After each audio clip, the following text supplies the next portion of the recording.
दोस्तों, मेरा नाम है अंशु झा और आप मेरे साथ सुन रहे हैं मेरी ही लिखी हुई कहानियाँ। और आज मैं आप लोगों को सुनाने वाली हूँ इश्क का रंग सफ़ेद, भाग 170 एवं 171। छोड़िए हमें। अब क्या हुआ? नीरज उसे अपने आगोश में लेने की कोशिश कर रहा था। आपने कहा था आप अच्छे से प्यार करेंगे तो हम माँ बन जाएंगे। हाँ तो कल रात आपने हमें अच्छे से प्यार किया था ना? क्यों, तुम्हें कोई शक है? हाँ। क्या मतलब तुम्हारा? आज तक कोई लड़की मुझसे इस तरह का क्वेश्चन नहीं किया है। जो एक बार मेरे पास आती है बार बार आने की कोशिश करती है। फिर से आप अपने सखी सहेलियों का नाम ले रहे हैं? धानी उसे आंख दिखाती है।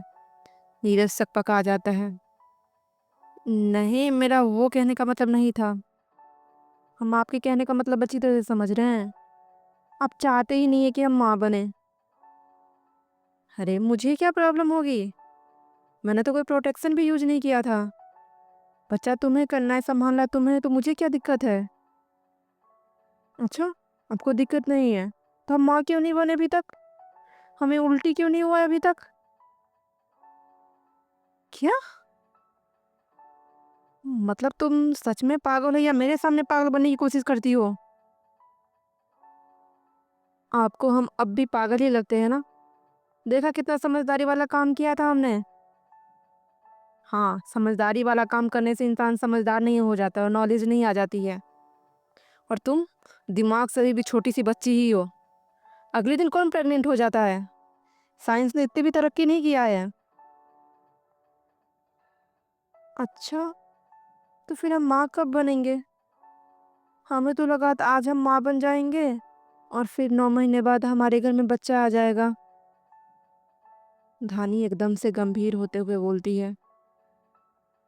नीरज को उसका शकल देखते हुए अपना सर फोड़ने का मन कर रहा था, लेकिन इस लड़की को उसका सर फोड़ने से कुछ फर्क नहीं पड़ेगा, इसलिए वो समझदारी से काम लेता है। तुम्हें बच्चे चाहिए? हाँ, आपके जैसे गोल मटोन सुंदर सा। धानी चहकते हुए बोलती है। नहीं, मुझे तुम्हारी जैसी प्यारी सी बेटी चाहिए। नहीं, हमें आपके जैसा प्यारा सा बेटा चाहिए। नहीं धानी, मुझे बेबी गर्ल चाहिए। मुझे मुझे मुझे बॉय बॉय चाहिए। धानी अंग्रेजी याद करते हुए बोलती है। दोनों बेटा बेटी कर रहे थे। चुप! नीरज एकाएक चिल्ला उठता है। ठीक है, तुम जीत गई। ओके। धानी तो ऐसे खुश हो जाती है जैसे बच्चा हाथ में आ गया हो। लेकिन एक दिन में बेबी नहीं आ जाएगा। तो फिर कितने दिन में आएगा? कम से कम 1 महीने में आएगा। 1 महीना? ये तो बहुत ज़्यादा समय हो गया। हाँ धानी, बेबी उससे कम समय में नहीं आता है। अब तुम्हें 1 महीने तक मुझे प्यार करने देना होगा रोज। तुम्हें बेबी चाहिए ना? तो मुझे अपने बीबी के करीब आने दो। आप हमारे साथ कोई छल तो नहीं कर रहे हैं ना? नहीं धानी, मैं कोई चीटिंग नहीं कर रहा हूँ। नहीं, हमें आपकी हंसी देखकर शक हो रहा है। 1 मिनट रुकिए, हम मम्मी जी से पूछ कर आते हैं। धानी बेड से उतरने लग जाती है। नीरज उसका हाथ पकड़ लेता है। तुम उनसे क्या पूछने जाओगी? अरे हम उनसे पूछेंगे ना कि बच्चा कितने दिन के बाद पेट में आता है। उनको सब पता है। अगर वो भी कह देंगे 1 महीने बाद आता है तो हम विश्वास कर लेंगे। व्हाट? यू? तब क्या है तुम? पागल वागल हो क्या? ये बातें तुम उनसे पूछने जाओगी? हाँ, उन्हें ही तो पोता पोती का इंतजार है ना। उन्हें सब कुछ पता होता है, तो हम उनसे पूछ कर आते हैं। नीरज का सारा रोमांटिक मूड फ्रस्ट्रेशन में बदल चुका था। चुपचाप सो जाओ और बेडरूम की बातें बाहर से नहीं करते हैं। इतनी भी तुम्हारे अंदर अकल नहीं है? अरे वो बाहर वाली थोड़ी ना है, वो तो हमारी माँ है। फिर भी धानी, कुछ बातें खुद तक ही सीमित रहना चाहिए। चलो सो जाओ। नीरज आंखों पर हाथ रखकर लेट जाता है। धानी कुछ पल खामोशी से उसे देखती है, फिर उसके सीने पर सर रखकर लेट जाती है। नीरज कुछ हलचल नहीं करता है।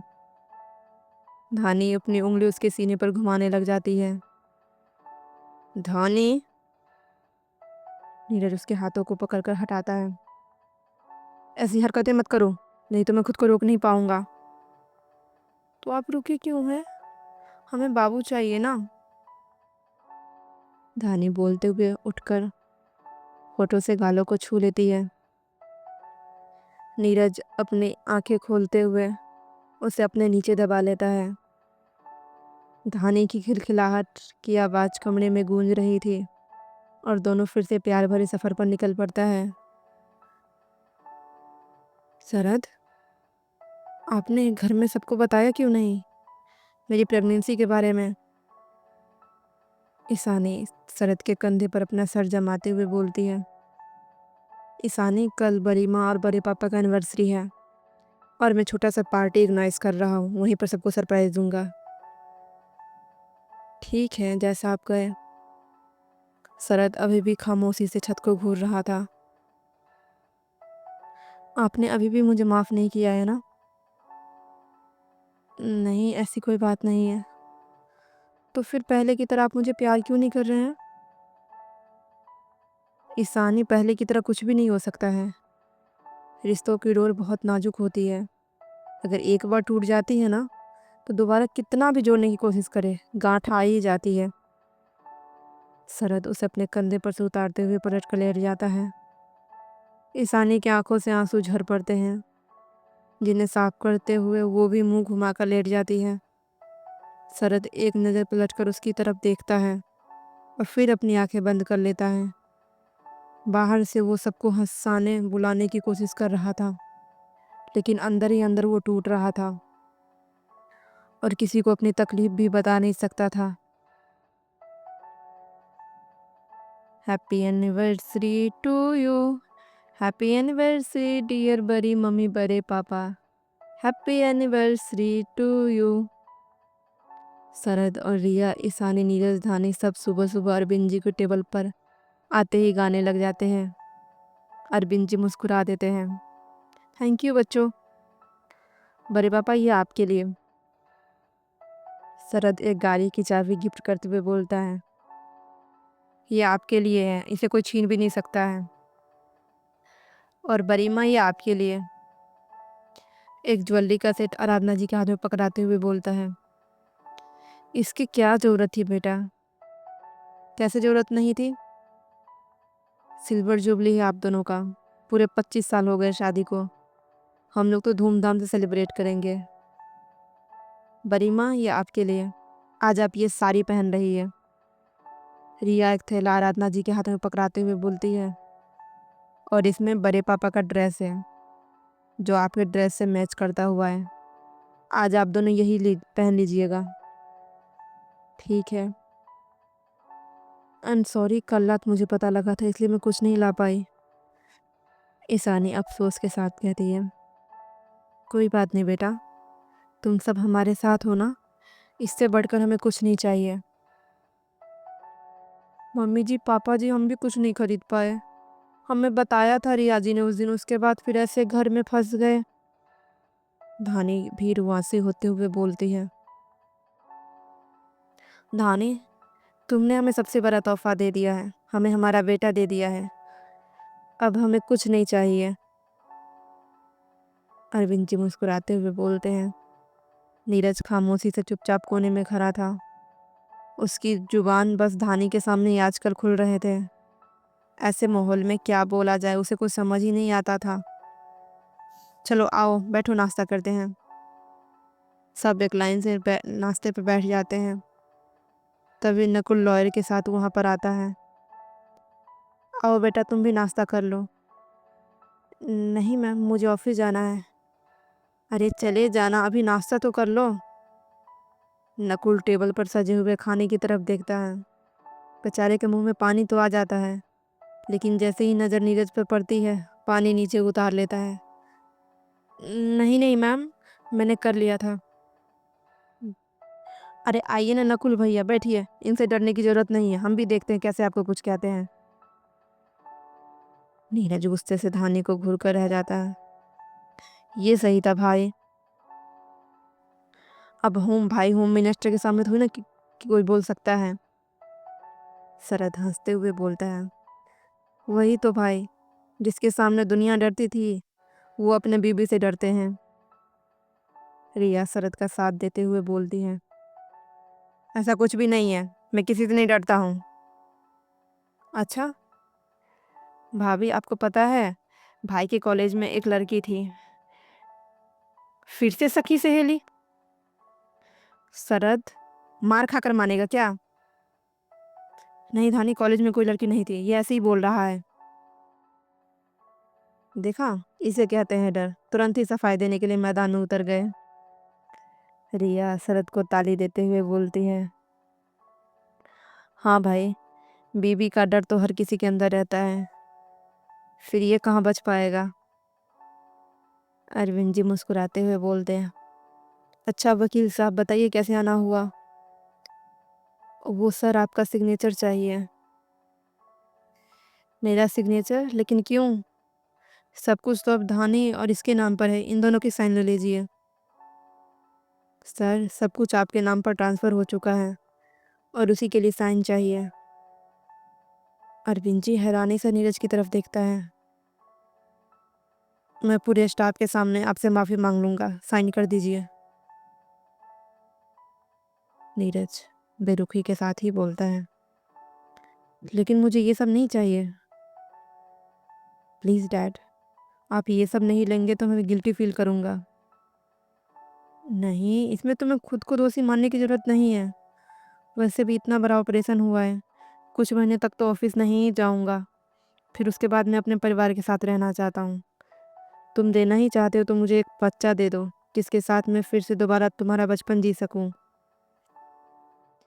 धानी शर्माते हुए नीरज की तरफ देखती है, लेकिन नीरज इग्नोर कर देता है। घर और ऑफिस मेरे नाम पर हो तो तुम्हारा नाम पर क्या फ़र्क पड़ता है? अधिकार तो सबका है, इसलिए इन सब की ज़रूरत नहीं है। पता है मुझे, लेकिन मेरे सेटिस्फेक्शन के लिए आप साइन कर दीजिए। ऑफिस जाना या ना जाना आपकी मर्जी होगी, मैं फ़ोर्स नहीं करूँगा। बस एक दिन आप चले जाइएगा ताकि मैं सबके सामने आपसे माफ़ी मांग सकूँ। लेकिन नीरज, कर दीजिए ना भैया, जब इतना कह रहा है। मैं चाहता हूँ मालिक बस आप ही रहें। गोविंद जी भी बोलते हैं तो अरविंद जी सारे पेपर साइन कर देते हैं। इतना पैसा है आपके पास, पापा जी को कुछ नहीं दिया? नहीं, कुछ नहीं दिया आपने? कुछ दे नहीं सकते थे आप? धानी मुंह बनाते हुए बोलती हो, तुम भी तो दे सकती हो। मुझे ये सब नहीं आता है। हमें तो बड़ा आता है। चलिए तैयार हो जाइए। हो गया या और लड़ना बाकी है? मुझे नहीं जाना है, मेरी एक इम्पोर्टेंट मीटिंग है। नहीं भाई, आज कोई मीटिंग नहीं है, हम लोग पलवल वाले फार्म हाउस पर चल रहे हैं। दिन भर घूमेंगे फिरेंगे, रात भर वहीं पर सेलिब्रेट करेंगे। तुम लोग जाओ ना, मुझे क्यों रोक रहे हो? हाँ, क्यों जाएंगे? इनको हमसे और अपने परिवार से ज़्यादा महत्वपूर्ण तो हमारी सौतन लैपटॉप है। व्हाट? लैपटॉप? हाँ, सौतन, पति की दूसरी बीवी, जो हमें इस लैपटॉप के रूप में नज़र आता है।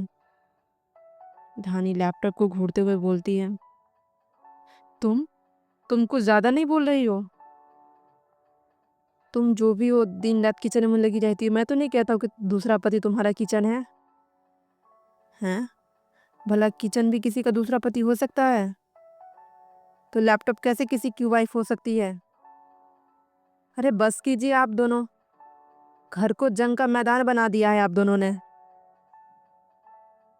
शरद चिल्लाते हुए बोलता है, हाँ बेटा, चलो ना, तुम चलोगे तो हमें अच्छा लगेगा। आराधना जी प्यार से बोलती है तो नीरज मना नहीं कर पाता है। नहीं बस बुक किया है, हम सब लोग साथ में चल रहे हैं। दरवाज़ा खुला हुआ था तो ईशान भी अंदर आ जाता है। Good morning sir. तुम तुम यहाँ पर क्या करने आए हो? भाई, ईशान को देखकर ईशानी चहक उठती है। नीरज, ये क्या बात करने का तरीका है? ईशानी का भाई है, तमीज से बात करो। आओ बेटा। ईशान आकर सबको प्रणाम करता है। खुश रहो, कैसे हो? मम्मी पापा सब कैसे हैं? सब ठीक है अंकल। हेलो सरज जी। हाय, आओ ना, बैठो ना। आप मुंबई से कब वापिस आए? इन्हें तो आए हुए 1 हफ्ता से ऊपर हो गया। रिया बोल उठती है। तुम्हें कैसे पता? वो भाई, ये हमारे ऑफिस में ही तो एचआर हैं। ईशानी, आप हमारे ऑफिस में काम करते हैं? जी सरज जी, पहले मुंबई में काम करता था उस सर के कंपनी में, फिर सर ने मेरा ट्रांसफ़र यहाँ पर कर दिया, तभी यहाँ पर 1 हफ्ते से जा रहा हूँ। अच्छा भाई, आपने बताया नहीं। मुझे इम्पोर्टेंट नहीं लगा। तुम्हें कुछ काम है? हाँ सर, आपका एक सिग्नेचर चाहिए था। हाँ तो मैं ऑफिस आकर कर देता, घर आने की क्या ज़रूरत थी? नीरज, घर आए हो मेहमान से इस तरह से बात करते हैं? बेटा, इसकी बातों को बुरा नहीं मानना। नहीं अंकल, मैं बुरा नहीं मानता हूँ, उनका नेचर जानता हूँ। सर, फाइल सबमिशन का लास्ट डेट है। मैं 2 दिन से आपका वेट कर रहा था ऑफिस आने का, लेकिन आप आ ही नहीं रहे थे, तो हार कर मुझे घर आना पड़ा। मुझे लगा अब आज भी आप शायद आएंगे कि नहीं। लाओ दो। लोगों के सामने तुम्हारा जवाब बहुत निकल रहा है। Sorry sir. नीरज साइन करके फाइल पकड़ा देता है। चलिए अब मैं निकलता हूँ। ईशानी, अपना ध्यान रखना। और मम्मी पापा तुम्हें बहुत मिस कर रही है, टाइम लगे तो उनसे भी कभी मिल लेना। जी भाई, मैं कोशिश करूँगी, बहुत दिन गए हुए, मैं आने की कोशिश करूँगी। ईशानी ईशान के सीने से लग जाती है। ईशान प्यार से उसके सर को थपकी देता है। ख्याल रखना अपना। ईशान पलट कर जाने लग जाता है। ईशान जी। जी भाभी, हम लोग घूमने जा रहे हैं, आप भी चलिए ना। ये क्या करेगा जाकर? जो सब करेंगे। आपको इतनी इरिटेशन क्यों हो रही है इससे? शरद नाराज होते हुए बोलता है। हाँ चलिए ना, ईशान जी, बहुत मज़ा आएगा। धानी खुश होते हुए बोलती है। हाँ ईशान सर, चलिए ना। रिया भी खुश होते हुए बोलती है। नीरज एक नज़र धानी को देखता है, फिर अपनी बहन की तरफ देखता है। दोनों को ही ईशान को ले जाना चाहती थी। ईशान लाचारी से उसकी तरफ देख रहा था।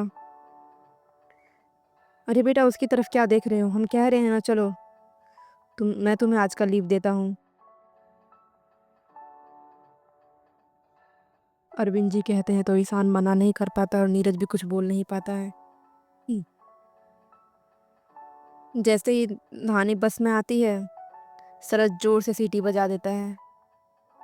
पागल हो गया है क्या? ये कैसी पागलों वाली हरकतें कर रहा है? नीरज अपने मोबाइल पर से नजर हटाकर उसे डांटता है। भाई, उधर देखो भाभी को। भाभी को देखकर आपकी भी सीटी नहीं निकल गई तो मुझे कहना। क्या देखूं? बोलते हुए नजर जैसे ही नीरज की धानी पर जाती है, उसके हाथों से मोबाइल छूट जाता है, जिसे शरद झुककर कैच कर लेता है। गहरे गुलाबी रंग के अनारकली सूट में धानी हमेशा से अलग लग रही थी। आराधना जी ने आज उसे तैयार किया था, बीच मांग करके बालों को खुला छोड़ दिया था। हाथों में सुहाग की निशानी भरी भरी लाल चूड़ियाँ, जिसके आगे पीछे हीरे की कंगन लगा रखे थे।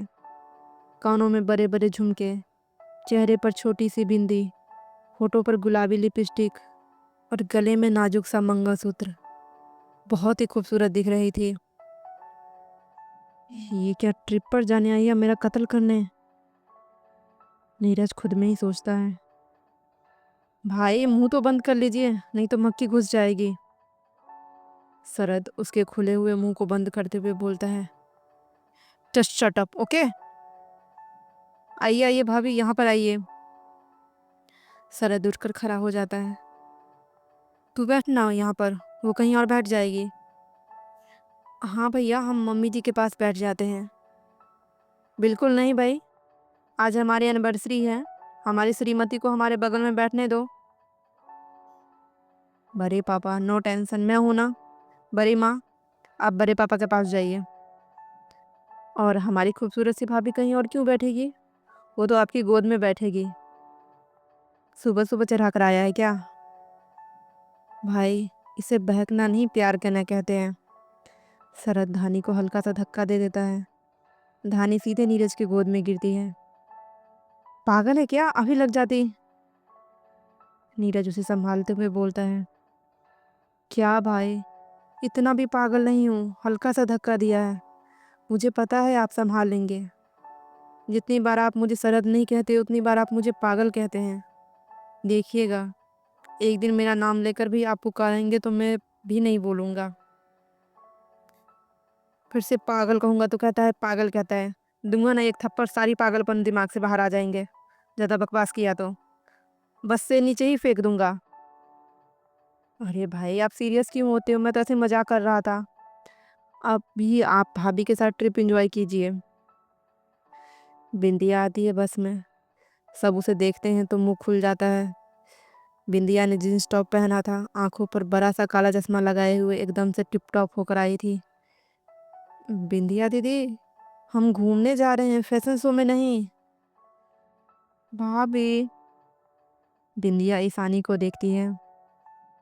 क्या है शरद, उसका मन है जींस टॉप पहनकर घूमने का। हाँ भैया, बचपन से शौक है हमारा। हाँ बिंदिया, तुम बहुत खूबसूरत लग रही हो। थैंक यू बड़ी मालकिन। हम खाना का सामान इस बास्केट में भर लिए हैं। सब एक एक करके बस में चढ़ जाते हैं। लास्ट में भावना जी आने लग जाती हैं। आप कहाँ जा रही हैं? शरद उसे रोकता है। वो जीजा जी ने कहा था। बिल्कुल जरूरत नहीं आपको जाने की, आप क्या करेंगी वहां पर जाकर, सबका खुशी में भंग करने के लिए जाएंगी? आने दो शरद, घर पर अकेली क्या करेगी? राज करेगी बैठकर, और क्या करेगी? शरद नफरत से बोलता है और ईशानी के बगल में जाकर बैठ जाता है। भावना जी की आंखों से आंसू टपक पड़ते हैं। पछतावा तो हो रहा था लेकिन अब बहुत देर हो चुकी थी। नकुल भी बस में सवार हो जाता है। तुम यहाँ पर क्या कर रहे हो?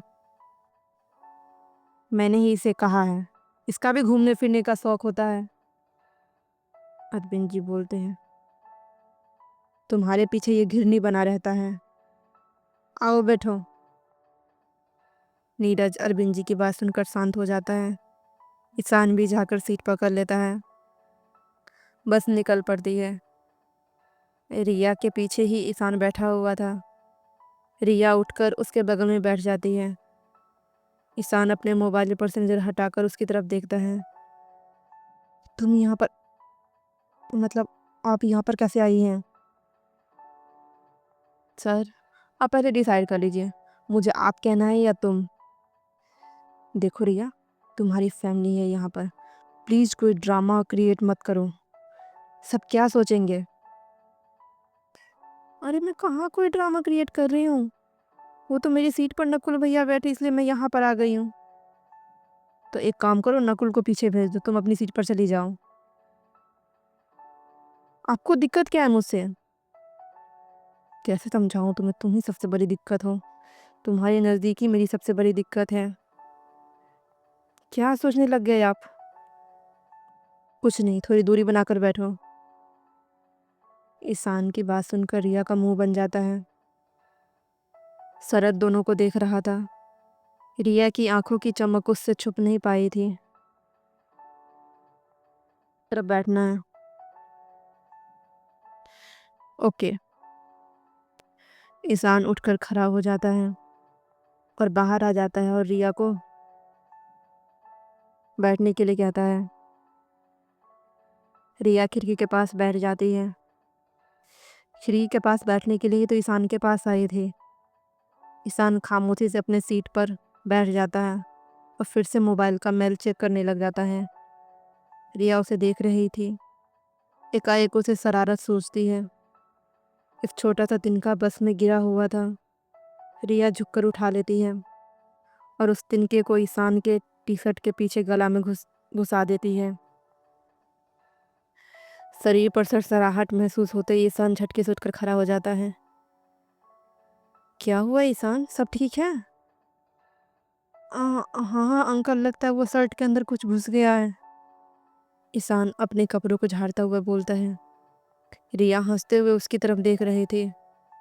वो उसकी हंसी देखकर शरारत समझ जाता है। लकड़ी का टुकड़ा निकलते ही वो आराम से बैठ जाता है।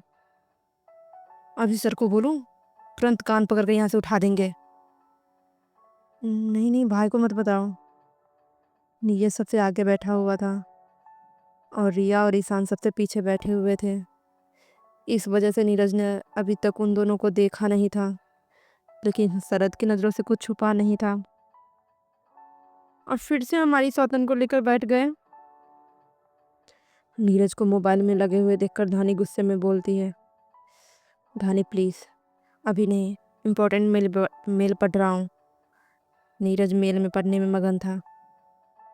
आप चाहते हैं ये मोबाइल भी हमारे हाथ से सत्यानाश हो जाए? नीरज चौंक कर उसकी तरफ देखता है। पागल वागल हो क्या? रोज मैं कहाँ से नया मोबाइल खरीदूंगा? हाँ, हम तो पागल हैं, आज आपको पता चला है? हमारी अम्मा को तो बचपन में ही समझ आ गया था और हमको पागल कहती थी। उसके बाद आधा गांव हमको धनिया पगली कहती थी। तो तुम्हें गांव वालों ने पागल खाने क्यों नहीं लगाया? कम से कम मैच तो बच जाता। उन्हें रास्ता नहीं पता था ना, लेकिन मुझे पता है। अच्छा, आप मुझे पागल खाने भेजेंगे? हाँ, ज़्यादा बकवास करेगी तो ज़रूर भेज दूंगा। भेज कर दिखाइए, ज़रा हम भी देखते हैं कैसे हमारे बिना रहेंगे आप। एक दिन तो हमारे बिना अकेले सोते नहीं हैं। आपको पता है मम्मी जी, उस दिन हम आपके। नीरज उसका मुंह दबा देता है। आराधना जी भी उसकी बातें सुनकर सकपका जाती है। अरविंद जी अपना मुंह घुमाकर बाहर देखने लग जाते हैं। भाई, भाभी को संभाल लीजिए, नहीं तो सबके सामने बेडरूम के सारे सीक्रेट खोल देगी। वैसे भाभी, हुआ क्या था उस रात को? शरद उनके फीट पर झुकता हुआ बोलता है। कुछ भी नहीं, अपने काम से मतलब रख। और तुम, कल ही समझाया था ना, दिमाग नहीं है तुम्हारे अंदर। हटा रहा हूँ हाथ, लेकिन कुछ नहीं बोलोगी। धानी हमें सर हिला देती है। नीरज अपना हाथ पीछे खींच लेता है। ठीक है, हम कुछ नहीं बोलेंगे, लेकिन अभी ये मोबाइल नहीं चलाएंगे। बस 2 मिनट का काम है। नहीं, 1 मिनट भी नहीं। नीरज हार कर अपना मोबाइल जेब के हवाले कर देता है। अगले ही पल धानी अपने पर्स में से मोबाइल निकाल लेती है। ये क्या, तुम मेरा मोबाइल रखवा कर खुद मोबाइल चलाओगी? हाँ, हम सेल्फी लेंगे, मुस्कुराइए। मैं नहीं खींचता हूँ सेल्फी। क्यों खींचेंगे फोटो? फोटो लेने के लिए चेहरा भी तो अच्छा होना चाहिए। What do you mean? लाखों लड़कियां मेरे चेहरे पर मरती है, आज भी किसी की तरफ देख लूँ ना तो क्या? दिखाइए अब किसी के चेहरे की तरफ देखकर। सच में जहर चटाकर मार देंगे सारी सखी सहेलियों को। बराए चेहरा पर मरवाने वाले। हर बात में तुम लड़ने क्यों लग जाती हो? हम हम लड़ते हैं? मम्मी जी, पापा जी, देखिए अपने बेटे को हमारे साथ कैसे लड़ रहे हैं। नीरज, मैं लड़ रहा हूँ? खुद की भी गलती बताओ, कैसे मोबाइल मेरा रखवा कर खुद मोबाइल चला रही हो? हम मोबाइल नहीं देख रहे हैं, फोटो खींच रहे हैं। उसे मोबाइल देखना ही कहते हैं। जी नहीं, मोबाइल देखना नहीं, यादों को कैद करना कहते हैं। आप हमेशा आदमी खोलकर बैठ जाते हैं। आदमी? हाँ भाभी, भाई कौन से आदमी को खोलकर बैठ जाते हैं? मुझे नहीं दिख रहा है। शरद अपना हंसी रोककर पेट पकड़ते हुए बोलता है। अरे भैया, इनके मोबाइल में जो मेल आता है ना, उसे खोलकर देखते हैं। हाँ भाभी, लेकिन आदमी कहाँ है? अरे भैया, मेल का मतलब आदमी ही होता है ना। सब उसकी बातें सुनकर हंसते-हंसते लोटपोट हो जाते हैं। सच में शरद, तुम्हें यही पागल मिला था मेरे लिए? नीरज ऐसे कहता है शरद को जैसे शरद ने उसकी शादी करवाया हो। भाई, भाभी आप दोनों साथ में हो तो किसी एंटरटेनमेंट की ज़रूरत नहीं होती है। धानी, तुम आओ हमारे पास बैठो। अरे नहीं, बड़ी माँ रहने दीजिए ना। दोनों लड़ते हुए कितने अच्छे लगते हैं। भैया आइए फ़ोटो खींचते हैं। धानी सबको अपने सीट के पर से उठा लेती है और चहकते हुए तस्वीर लेती है। सब इस खुशी भरे पल को एंजॉय कर रहे थे, कल का परवाह ना करते हुए आज को जी रहे थे। लेकिन आने वाले कल में क्या लिखा हुआ है, अगर इंसान आज ही जान जाए तब तो कोई खुशी ही कोई एंजॉय ही नहीं कर पाएगा। हंसते गाते रूठते मनाते सबका सफ़र तय हो रहा था। बहुत सालों के बाद ये खुशनुमा पल नसीब हुआ था और सारा परिवार इकट्ठा हुआ था। तुम कहाँ से आए हो इतने पैसे लेकर? पैसों का भरा हुआ बैग देखकर अशोक मेहरा हैरान हो जाता है। पापा, आपको क्या फ़र्क पड़ता है पैसे कहाँ से आए हैं? बस भाई को बचा लीजिए, हम उन्हें अच्छे से हॉस्पिटल में लेकर चलते हैं। जैसे ही अभिनंदन को पता लगता है कि पैसों की कमी की वजह से उसका भाई का इलाज रुका हुआ है, फिर से वो वही नाटक करता है जो अरविंद जी के सामने किया था, देवेश के कहने पर। हाँ, अरविंद जी जब एयरपोर्ट से आ रहे तो उनके ऊपर जिन नकाबपोशों ने हमला किया था, वो नकाबपोश वो कोई और नहीं अभिनंदन ही था, जो अपने भाई के कहने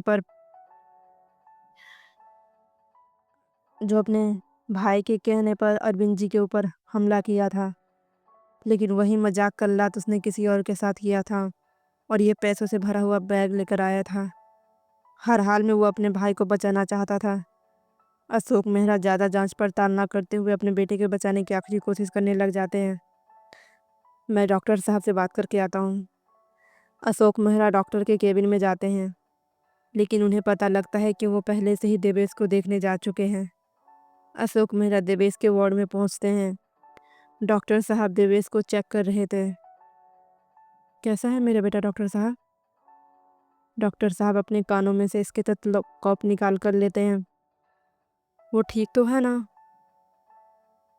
आप उसे जिस हॉस्पिटल में भेजना चाहते हैं हमें नाम बता दीजिए, हम आज ही देवेश को लेकर जाते हैं। पैसों का इंतजाम हो गया है। अब कोई फ़ायदा नहीं है मिस्टर सक्सेना, देवेश कोमा में जा चुका है। क्या मतलब आपका? आपने तो कहा था आज तक हम इसका इलाज करवा सकते हैं। हाँ, हमें तो कंडीशन देखकर यही लगी थी, बट आई एम सॉरी, वक्त पर बेहतर इलाज न मिलने से यह कोमा में जा चुका है। मेरा बेटा कब तक ठीक होगा डॉक्टर साहब? कुछ नहीं कह सकते हैं, 2 दिन में भी होश आ सकता है, 2 साल में भी, और कभी कभी तो पूरी ज़िंदगी कोमा में निकल जाती है।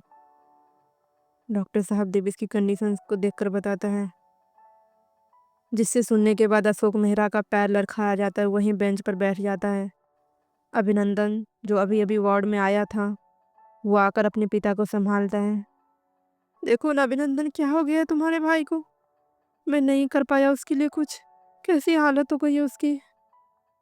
पापा प्लीज़ रोइए मत, आप रोएंगे तो वो लोग जिसने भाई की ऐसी हालत की है। परेशान मत होइए, अब रोएंगे वो लोग जिसने भाई की ऐसी हालत की है। हर हर महादेव दोस्तों, तो आज का भाग यहीं ख़त्म होता है। मिलते हैं जल्दी से नए भाग के साथ। कहानी अच्छी लग रही है तो चैनल को लाइक कीजिए, सब्सक्राइब कीजिए और उसको कमेंट, और हाँ, दोस्तों के साथ शेयर करना बिल्कुल ना भूलें। Thank you.